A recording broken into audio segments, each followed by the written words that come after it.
उत्तर प्रदेश विधानसभा चुनाव 2022 में आज हम आए हुए हैं राष्ट्रीय लोकदल के राष्ट्रीय प्रवक्ता से बात करने के लिए, रोहित अग्रवाल जी से। रोहित जी, स्वागत है आपका। धन्यवाद धन्यवाद। सर, लॉन में बैठे हुए हैं, हवा का रुख किधर है? नहीं, हवा का रुख बिल्कुल साफ है। देखिए, भारतीय जनता पार्टी ने पिछले 5 सालों में कोई काम तो किया नहीं है, तो हवा का रुख साफ है। जनता ने एक बार आपको बहुमत दे दिया, प्रचंड बहुमत दे दिया, 325 सीटें। उसके बाद आप काम नहीं करोगे तो हवा का रुख आप अपनी तरफ सोच भी कैसे सकते हो? तो भारतीय जनता पार्टी जा रही है, हवा का रुख गठबंधन की तरफ है। समाजवादी पार्टी और राष्ट्रीय लोकदल के गठबंधन की सरकार बनने जा रही है। जब गठबंधन का फैसला हुआ था तो उसके बाद उस समय लग रहा था कि गठबंधन की बहुत ज़्यादा सीटें आएंगी, लेकिन जिस हिसाब से प्रत्याशियों का चयन हुआ उससे वेस्टर्न यूपी में काफ़ी रोष रहा, आपकी पार्टी में भी, समाजवादी पार्टी में भी। उसके बारे में आपका क्या कहना है? देखिए, कभी भी कोई भी सीट अगर दी जाती है तो हम लोग की लोकतांत्रिक पार्टियां हैं और यहाँ पे कार्यकर्ता की बात सुनी जाती है, अपने मन की बात की नहीं जाती है। तो ये जो रोष होता है, ये कार्यकर्ता के मन की बात होती है जो वो अपने नेता को सुनाना चाहता है। जब वो सुना लेता है, उसके बाद फिर से वो फील्ड में चला जाता है और वो जो प्रत्याशी घोषित होता है उसको जुटाने के लिए काम शुरू कर देता है। तो हम भारतीय जनता पार्टी की तरह मन की बात नहीं सुनाते हैं कि सिर्फ एक लिस्ट जारी हो गई उसके बाद आप विरोध भी नहीं कर सकते। हमारे यहाँ लोकतांत्रिक व्यवस्था है जिसके अंदर कार्यकर्ता जो कहता है वो सर माथे होता है। देखा गया है कि जैसे वेस्टर्न यूपी, क्या पूरे ही यूपी की मैं बात कर लूँ, कि जब आपकी सीटें डिक्लेयर हो गई, फिर बीजेपी की हो गई और सबसे एंड में बसपा की सीटें डिक्लेयर हुई, और बसपा की सीटें इस तरीके से उन्होंने प्रत्याशियों का चलन किया कि जो पहले आपके यहाँ से टिकट चाह रहे थे या समाजवादी के तरफ से चाह रहे थे, उनको ही ले लिया गया और वो आपके प्रत्याशियों के लिए हार का कारण बनेगा, ऐसा उनका मानना है। देखिए, उनकी भी अपनी पार्टी है और उनको पूरा हक है जिसको चाहे वो टिकट दें, और मुझे लगता है भाई वो भी लोकतंत्र के अंदर अगर चुनाव लड़ रहे हैं तो उनको उनके फैसले करने दिए जाएं। बसपा के ऊपर मुझे नहीं लगता इससे ज़्यादा कुछ बनता है टिप्पणी करना। पश्चिम यूपी की बात करता हूँ, जहाँ पर आपकी पार्टी सबसे ज़्यादा स्ट्रॉन्ग मानी जाती है, कि जो वो एरिया है जिसको जाट बेल्ट बोलते हैं, जाटों को बड़ा भोला भाला माना जाता है कि ये लोग जो दिलेर होते हैं वो बेचारे बहुत भोले भाले होते हैं, लेकिन वो बड़े दिल से ही वोट करते हैं। शुरू में आपकी पार्टी के साथ जुड़े हुए थे, उसके बाद कुछ 2013 की चीज़ें आने लगी और वो सब चीज़ें, फिर अमित शाह जी की एक अपील हो गई तो उससे जाट वोटर बढ़ गया। तो आपको लगता है कि जो बात शुरुआत में चली थी वो कहीं जाके छीण होने लगी? नहीं, देखिए, ऐसा नहीं है। पहली चीज़ तो क्या है कि भारतीय जनता पार्टी उनको जाट कहती है। वहाँ पे ज़्यादातर किसान हैं, वहाँ पे 36 बिरादरियाँ हैं। तो 36 बिरादरियों में आप सिर्फ जाट की बात करके आप असल में एक मैसेज देना चाहते हो बाकी बिरादरियों को कि ये पार्टी तो जाट की है और जाट इनको वोट करेगा तो आप हमको वोट कर दीजिए। तो आप कहीं ना कहीं कंफ्यूज करना चाहते हो वहाँ के वोटर को, इसलिए अमित शाह जी ऐसी बात कर रहे थे वहाँ पे। पर सच्चाई ये है कि वहाँ किसानों की समस्याएं हैं और किसान का मेरा वर्ग का वहाँ पे एक तबका है जिसकी बात करनी चाहिए, जिसकी समस्याओं की बात करनी चाहिए। पर भारतीय जनता पार्टी ने जिस तरीके से जाट सम्मेलन करने का एक दिखावा किया, वो सिद्ध करता है कि भारतीय जनता पार्टी जातियों की राजनीति करती है और धर्म के नाम पर राजनीति करती है। अगर वहाँ पर उस तरफ जब किसान आंदोलन चल रहा था तो बीजेपी के लिए काफ़ी खिलाफत थी, लेकिन जैसे ही किसान आंदोलन ख़त्म हुआ, धीरे धीरे लोग वापस बीजेपी की तरफ आने लगे। लोग कहने लगे चौधरी तो इधर भी हैं। तो जो सबसे ज़्यादा जाट कैंडिडेट भी देखा जाए बीजेपी ने उसी क्षेत्र में खड़े किए, उसका आपको कितना नुकसान होगा? देखिए, 700 किसानों की शहादत हुई, जिन जाट कैंडिडेट को इन्होंने खड़ा किया है, या जो चौधरी उधर हैं, उन चौधरियों ने आवाज़ क्यों नहीं उठाई? 1.25 साल तक किसान आंदोलित रहा, सड़कों पे बैठा रहा, वो चौधरियों ने कभी आवाज़ क्यों नहीं उठाई? कभी ये क्यों नहीं कहा कि आप गलत कर रहे हो? अगर वो आवाज़ उठाते तो हम भी उनके समर्थन में खड़े होते। पर आप किसान की बात उठाओगे नहीं, आप किसी पार्टी में जाके गुलामी करोगे, उसके बाद आप अपने आप को चौधरी कहोगे, तो ऐसे तो नहीं चलेगा। जनता के सरोकार के लिए आप चौधरी हो, आप इसलिए चौधरी नहीं हो कि सिर्फ मूंछों पे ताव दो और वहाँ पे बैठे रहो और अत्याचार होते हुए अपने ही लोगों पे देखते रहो। जिस तरीके से भारतीय जनता पार्टी ने 1.25 साल तक किसानों के ऊपर अत्याचार किया है, जनता के अंदर एक बड़ा रोष है। और जनता के सरोकार के जब मुद्दे आप नहीं अटेंड करोगे तो आपको कोई हक, कोई नैतिकता ही आपके लिए नहीं बचती है कि आप सरकार के अंदर रहो। आजकल जब चुनावी माहौल था तो काफ़ी सोशल मीडिया पे 2013 के दंगे के वीडियोस काफ़ी वायरल होने शुरू हो गए थे, जिसमें अब्दुल कादिर राणा जो अब समाजवादी पार्टी के अंदर हैं उनका जाटों के साथ, या जो भी उस समय बहुत से लोग जो भी थे दोनों ही साइड के, उनका उनको काफ़ी दुर्घटना का सामना करना पड़ा। तो वो सब चीज़ों से आपको नहीं लगता कि आपके अगेंस्ट वो वोट जाएगा? देखिए, 2013 के जो दंगे हुए थे, भारतीय जनता पार्टी चाहती है उसी के ऊपर वोट हो। उसका कारण क्या है? उसका कारण ये है कि 5 साल इन्होंने काम किया नहीं। अब अगर आप वोटिंग में गए हो तो आपको तो 5 साल का रिपोर्ट कार्ड देना चाहिए ना, पर आप बात दंगे की करते हो। उसका कारण सिर्फ और सिर्फ भारतीय जनता पार्टी है, क्योंकि भारतीय जनता पार्टी को डर लग रहा है कि अगर ध्रुवीकरण नहीं होगा तो वो हार जाएगी। वो सिर्फ सत्ता हथियाने के लिए ये ध्रुवीकरण करना चाहती है। आप मुझे बताइए, किसी भी सरकार का क्या काम होता है कि अगर समाज के अंदर कोई खाई पैदा हुई हो तो उस खाई को भरो, ना कि उसको कुरेदो, जख्मों को कुरेदो और या उसके ऊपर नमक छिड़को। पर भारतीय जनता पार्टी जख्मों को कुरेदना चाहती है, उनको हरा रखना चाहती है और उन पर नमक छिड़कना चाहती है, ताकि इनके बालक तो जाके लंदन में पढ़ें और जो किसान है वो यहाँ पे सामाजिक व्यवस्था को बिगाड़ के और उसके बालक सिर्फ और सिर्फ दंगाई बनते रहें और पंचर बनाते रहें। बीजेपी काफ़ी पिछले कुछ दिनों में देखा जा रहा है कि वो जब भी बात हो रही है वहाँ पर तो उनके नेता यही कह रहे हैं हमने तो बहुत अच्छा विकास किया है, लॉ एंड ऑर्डर की सिचुएशन बहुत अच्छी की है। जबकि जब कंपेयर करते हैं अखिलेश जी की सरकार से तो वो कहते हैं उस समय बहुत गुंडा राज था। देखिए, जिस तरीके से दलितों के ऊपर अत्याचार हुआ है, अगर हम 2-4 उदाहरण की बात करें तो जैसे कि हाथरस के अंदर एक दलित बेटी को आधी रात को इन्होंने जलवा दिया उसके परिवार की सहमति के बिना। उसके साथ बलात्कार होता है और ये पूरी सरकार खड़ी हो जाती है बलात्कारियों के साथ और कहती है कि नहीं जी, इंटरनेशनल साजिश हो रही है। कौन सी साजिश हो रही थी? सामने आ गई बात कि उस बेटी के साथ बलात्कार हुआ, आपने उसको दबाने के लिए आधी रात उसके शरीर को आपने जला दिया। आप अपने आप को हिंदुओं की संस्कारी पार्टी कहते हो। हिंदुओं में कौन सा ऐसा संस्कार है जो आधी रात में किया जाता है? तो ये भारतीय जनता पार्टी को जवाब देना पड़ेगा। एक मनीष गुप्ता नाम का व्यापारी कानपुर से मुख्यमंत्री के गृह जनपद जाता है, वहाँ पुलिस उसको मार देती है जान से। विवेक तिवारी अपने ऑफिस से घर जा रहा होता है, उसको इनके पुलिस वाले गोली मार देते हैं। तो ये ठोक दो सरकार चला के आप चाहते हो कि जनता आपको वोट दे दे और आप सिर्फ एक झूठा षड्यंत्र करते रहो कि हमने कानून व्यवस्था बहुत सही कर दी और जो भी घटनाएं हों उसके ऊपर पर्दा डालने का काम करो, तो जनता बेवकूफ़ नहीं है। जनता हमारे देश की भोली है, इमोशनल है, पर बेवकूफ़ नहीं है। वो सब देख रही है।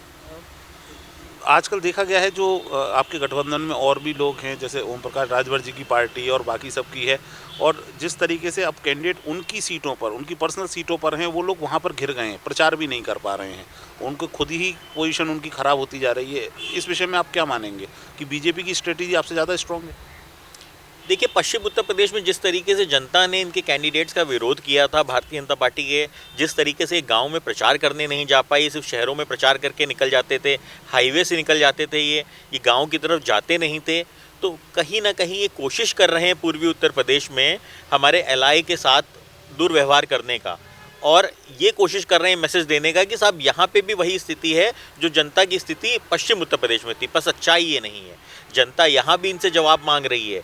युवा कह रहा है रोजगार का क्या हुआ, महिला कह रही है सुरक्षा का क्या हुआ, और व्यापारी कह रहा है हमारा व्यापार चौपट आपने क्यों किया। तो ये वो जवाब यहाँ पे भी इनसे मांगे जा रहे हैं। पश्चिम उत्तर प्रदेश के मुद्दे खेती किसानी से ज़्यादा जुड़े हुए थे, यहाँ पे मुद्दे अलग हैं। पर यहाँ की जनता भी पूछ रही है कि आप 4.5 साल तक हमसे बिजली का उत्तर प्रदेश के अंदर देश से सबसे ज़्यादा रेट क्यों लेते रहे? जब आपने चुनाव देखा तभी आपको याद आया कि बिजली का रेट हाफ होना चाहिए। महंगाई एक बड़ा मुद्दा है। सरसों का तेल 200 रुपये प्रति लीटर बिक गया। जिस सिलेंडर को 400 रुपये के होने पे ये लोग आंदोलन किया करते थे, वो सिलेंडर 950 रुपये हो गया। तो भारतीय जनता पार्टी को जवाब तो यहाँ की जनता को भी देना पड़ेगा। सिर्फ ये षड्यंत्र करने से काम नहीं चलेगा। पिछली बार गठबंधन के पास केवल 47 सीटें थीं। आपको क्या लगता है ऐसा क्या फार्मूला अब होने वाला है जो 202 को पार हो जाएगा? नहीं, देखिए, बिल्कुल सही बात है कि पिछली बार गठबंधन के पास सिर्फ 47 सीटें थी और भारतीय जनता पार्टी को जनता ने प्रचंड बहुमत दिया था 325 सीटों का। उसके बाद भी आपने जनता के सरोकार के लिए काम नहीं किया। उसके बाद भी 5 साल तक आप काम नहीं किए क्योंकि आपके पास प्रचंड बहुमत था। इसका मतलब जनता का प्रचंड विश्वास था, तो आपकी जवाबदेही जनता के प्रति ज़्यादा है। तो अब आपके पास किसी भी जनता के सवाल का जवाब नहीं है। जनता ने देखा इनका 5 साल का जो ये सुशासन की बात करते थे वो कुशासन देखा। जनता ने देखा किस तरीके से पुलिसिया राज आया, किस तरीके से भ्रष्टाचार बढ़ा, किस तरीके से डबल इंजन की सरकार में डबल उगाही जनता से की गई। तो ये चीज़ें जब जनता ने देखी हैं तो अब दोबारा जनता इनकी तरफ क्यों जाएगी? जब आपको एक ही बार तो काट की आंधी चढ़ाओगे ना, बार बार तो काट की आंधी चढ़ेगी नहीं। तो अब भारतीय जनता पार्टी का पलायन निश्चित है। अभी बीच में अमित शाह जी का एक बयान आ गया था कि जयंत चौधरी जी गलत साइड हैं, हमारी साइड आ जाएं। अगर हंग असेंबली की स्थिति बनती है तो आपको क्या लगता है कि आप बीजेपी की साइड जाएंगे? भारतीय जनता पार्टी के पास क्या जवाब है उन 700 किसानों की शहादत का? जो उन परिवारों के लिए कोई भी जवाब है भारतीय जनता पार्टी के पास? भारतीय जनता पार्टी के पास क्या जवाब है कि इनके गृह राज्य मंत्री के बेटे ने किसानों को कुचल दिया? क्या भारतीय जनता पार्टी ध्रुवीकरण की राजनीति छोड़ पाएगी? तो हम कैसे जाएंगे, किस तरीके से जाएंगे? उस हाथरस की बेटी के माँ बाप को हम क्या जवाब देंगे कि हम भारतीय जनता पार्टी के साथ जा रहे हैं? आपने देखा किस तरीके से आशीष मिश्रा टेनी की जमानत करवा दी इन्होंने अपनी कमजोर पैरवी के कारण। तो इसका जवाब है क्या? ये तो निश्चित दिखाता है कि भारतीय जनता पार्टी किसान विरोधी पार्टी है, भारतीय जनता पार्टी जन विरोधी पार्टी है। तो एक जन विरोधी पार्टी के साथ राष्ट्रीय लोकदल कैसे खड़ा होगा, जबकि हमारी 3 पीढ़ियों ने सिर्फ किसान के सरोकार के लिए काम कर रहा है। 10 मार्च को क्या देखते हैं आप? 10 मार्च को हमारी प्रचंड बहुमत की सरकार बनने जा रही है। समाजवादी पार्टी और राष्ट्रीय लोकदल का गठबंधन प्रचंड बहुमत से जीतेगा और माननीय अखिलेश यादव जी प्रदेश के मुख्यमंत्री होंगे। क्या उसमें जयंत चौधरी जी डिप्टी सीएम बनेंगे? देखिए, डिप्टी सीएम नाम का कोई पद नहीं है। ये भारतीय जनता पार्टी के चोचले हैं और ये भारतीय जनता पार्टी का कल्चर है डिप्टी सीएम वाला। मुझे नहीं लगता कि संविधान के अंदर कोई डिप्टी सीएम नाम का पद है। तो ऐसे पद को लेना मुझे लगता है लॉलीपॉप से ज़्यादा कुछ नहीं होगा। हमसे बात करने के लिए बहुत बहुत धन्यवाद। धन्यवाद। उत्तर प्रदेश विधानसभा चुनाव में आज हम पूर्वांचल में कुछ स्थानीय लोगों से बातचीत करेंगे। नमस्कार, क्या नाम है? नमस्कार जी, हमारा नाम राजीव चतुर्वेदी है और पहले हम आपको धन्यवाद देतनी कि आप हम लोग के पास आए हैं और आप जो भी जानकारी चाहिए आपको आप हम सबसे पूछ सकते हैं। क्या माहौल चल रहा है आजकल यहाँ? माहौल एक ही माहौल है, उसमें क्या सोचना है। भारतीय जनता पार्टी की सरकार बननी है, उसमें कौन सा माहौल? नहीं, बट इस बार तो लग रहा है कि हाँ देखिए, ऐसा है कि जब कई पार्टियां चुनाव में उतरी हैं तो सब कोई अपना अपना गुणगान करेगा। सभी लोग अपनी अपनी बात कहेंगे कि हम इतनी सीट लेके आ रहे हैं, हम सरकार बना रहे हैं। लेकिन अगर आप पब्लिक में जाएंगे, जनता के बीच जब जाएंगे, जब धरती पे आएंगे, तब आपको समझ में आएगा कि वास्तव में माहौल क्या है। किसी के कहने से माहौल नहीं होता है। माहौल भारतीय जनता पार्टी की सरकार का ही चल रहा है और मोदी जी के नाम का ही माहौल चलेगा पूरे देश में। लेकिन इस बार तो लग रहा है किसान आंदोलन वगैरह की वजह से समाजवादी पार्टी को थोड़ा एडवांटेज है। देखिए, आप किसान आंदोलन की बात कर रहे हैं, क्या किसान आंदोलन में हो गया? मोदी जी ने जो ये कहा जा रहा है, बार बार लोग कहते हैं कि सरकार के फैसले जो है वापस लिए, इसका मतलब उस नीति में खामियां थी, गलतियां थी। लेकिन उसका तथ्य क्या है ये किसी को जानकारी नहीं है। मोदी जी कभी किसानों के खिलाफ क्या कर दिए हैं? अगर मोदी जी इतने ही बुरे थे तो उन्होंने क्यों किसानों के खाते तक में पैसा भेजना शुरू कर दिया? उन्होंने कौन सी किसान विरोधी बात कर दी है? ये तो सिर्फ उनको बदनाम किया जा रहा है। नहीं, मुझे ऐसा लगता है जो उत्तर प्रदेश का खास करके जो चुनाव होता है ये जातिगत और धर्म के आधार पे होता है। हाँ देखिए, अब एक बात आप ये बताइए, आपने अभी एक बहुत अच्छी बात कही कि उत्तर प्रदेश का चुनाव ही नहीं, इस पूरे देश में कहीं भी चुनाव होता है तो वहाँ जाति और धर्म की बात लोग करने लगते हैं। लेकिन भारतीय जनता पार्टी एक ऐसी पार्टी है जिसने कभी धर्म की राजनीति या जाति की राजनीति नहीं की। राम तो मुद्दा यही लेके आए ना, क्या? राम मंदिर का मुद्दा। राम मंदिर मतलब उससे धर्म या जाति की राजनीति हो गई। विरोधी तो यही कहते हैं ना सब। तो विरोधी आरोप लगाते हैं ना, ये तो विरोधी कहते हैं कि धर्म की राजनीति कर रहे हैं। मोदी जी ने कब कहा कि मैं मुस्लिम विरोधी हूँ, मैं हिंदू पक्षधर हूँ? उनका एक स्टेटमेंट आप दिखा दीजिए। आपको शायद याद नहीं होगा, पहली बार जब भारतीय जनता पार्टी की बहुमत से सरकार अभी पिछले 2017 में बनी थी, उसी सरकार के शपथ ग्रहण के बाद मोदी जी ने एक रैली में, एक भाषण में अपने कहा था कि विकास के मुद्दों की राजनीति होनी चाहिए, धर्म और जाति पे राजनीति नहीं होनी चाहिए। वो स्वयं अपने लोगों तक को ये संदेश दिए हैं। बट योगी जी तो कह रहे हैं 80-20 का अनुपात है। 80-20 के अनुपात का अर्थ आपने कभी सोचा कि उनके कहने 80% हिंदू उनके साथ में 20%? ऐसा नहीं है।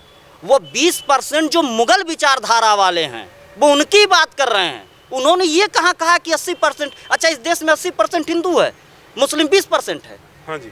ये आपने किस आंकड़े के आधार पे आप ये बात कह रहे हैं? जनसंख्या का गणना का आधार है, वो यही माना जाता है 80% हिंदू बहुल और 20% मुस्लिम। सर जी, जनसंख्या की गणना का आप ठीक से एनालिसिस कर लीजिएगा।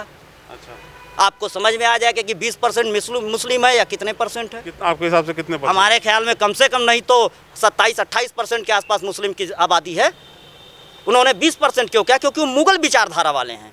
मोदी जी ने, योगी जी ने या भारतीय जनता पार्टी ने कभी मुस्लिम का विरोध नहीं किया। हमने मुगलों का विरोध किया है। आपको महाराणा प्रताप की कहानी याद है? छत्रपति शिवाजी की याद है? नहीं, बट वो तो इतिहास की बातें हो गई। आप अब उसको इतिहास कहते हैं, और आज का वर्तमान भी कल का इतिहास होगा। अगर हम अभी भी इस चीज़ को नहीं समझे कि ये मुगल विचारधारा का विरोध है, तो आज का वर्तमान भी कल इतिहास होगा। तो क्या क्या होती है आपके हिसाब से मुगल विचारधारा? मुगल विचारधारा ये होती है कि लूटो, ख़त्म करो, नष्ट करो, अपने शासन को स्थापित करो। इनको हमारी बातों को जो माने, भले वो गलत ही क्यों ना हो, लेकिन उसको अगर माने तो ठीक, नहीं मानता है तो इसको मार दो। ये इनकी विचारधारा है, इसीलिए तो इनको आक्रांता कहा गया है। इतिहास की आप बात कर रहे हैं ना, तो इतिहास में इनका शब्द प्रयोग है आक्रांता, और हमारे तो सारे इतिहासों को तोड़ दिया गया। आज तक सारे इतिहास, आप एक काम करिए, एक पुस्तक आती है पंचजन्य, उसको आप पढ़ लीजिए, आपको आरएसएस की बुक है ना। अच्छा, अब देखिए, अगर कोई किताब अच्छी हो, तथ्य पे आधारित है, तो उसको हम कह दें आरएसएस की है, ये भाजपा की है, ये कट्टर हिंदूवादी विचारधारा की है, और आप उल्टा सीधा कुछ भी लिख दें, उसको आप कहेंगे नहीं ये बहुत अच्छा है। ये कौन सी विचारधारा है आपकी? जरा उन पार्टी के लोगों से पूछिए। अरे शर्म आती है मुझे ऐसे नेता जिनके हाथ में हम सत्ता की बागडोर सौंपने की सोचते हैं, जिनको खुद यह ज्ञात नहीं है कि हमारे देश की भौगोलिक पृष्ठभूमि, हमारे देश का इतिहास क्या है। ये लोग क्या, ये नेता हैं ये कौन सी बात करेंगे? इन भाषणों पे तो चुनाव नहीं जीता जा सकता। हमने कहा कि वो चुनाव जीतने के लिए कर रहे हैं, वो देश को सुधारने के लिए कर रहे हैं, देश के विकास के लिए कर रहे हैं। वो चुनाव जीतने के लिए मोदी जी नहीं लड़ते हैं। बट कहा जा रहा है महंगाई और बेरोजगारी बहुत बढ़ गई है। अच्छा भैया, एक बात बताइए, आप महंगाई की बात कर रहे हैं, बेरोजगारी की बात कर रहे हैं, कहाँ से बेरोजगारी बढ़ गई है? कोरोना काल आया, उसमें पूरे विश्व में क्या स्थिति बनी और हमारे देश में क्या स्थिति बनी। अब मोदी जी कोरोना लेके चले आए थे, टीका उन्होंने निकाला, तो उस पर कह दिया जाता है कि ये तो भाजपा की वैक्सीन है, ये मोदी की वैक्सीन है। मोदी जी बैठ के वैक्सीन बना रहे थे। अरे बोलने से पहले यह भी हम नहीं सोचते हैं कि हमारे देश के वो माननीय प्रधानमंत्री हैं, वो इस गद्दी पे बैठे हैं। इस हेट्रेट का रीजन क्या है? लोग इतनी नफरत क्यों करते हैं? किससे? मोदी जी से। मोदी जी से नफरत लोग करते नहीं हैं, उनसे नफरत कराई जा रही है। ये जो हमारे ऐसे ही नेतागण हैं जो उठ पटांग के जो बयान देते हैं, वो लोगों के मन में जहर भर रहे हैं। एक बात बताइए, जितनी भी योजनाएं मोदी जी ने लागू की, चाहे वो आवास योजना हो, चाहे वो कन्याओं के लिए हो, चाहे वो गैस की बात हो, ठीक है, उसमें क्या उन्होंने धर्म देख करके वो योजना लागू की या सभी धर्मों के लिए लागू हुई? वो तो सभी के लिए होती तो है। फिर वो कहाँ से विरोधी हो गए? कैसे विरोधी हैं वो?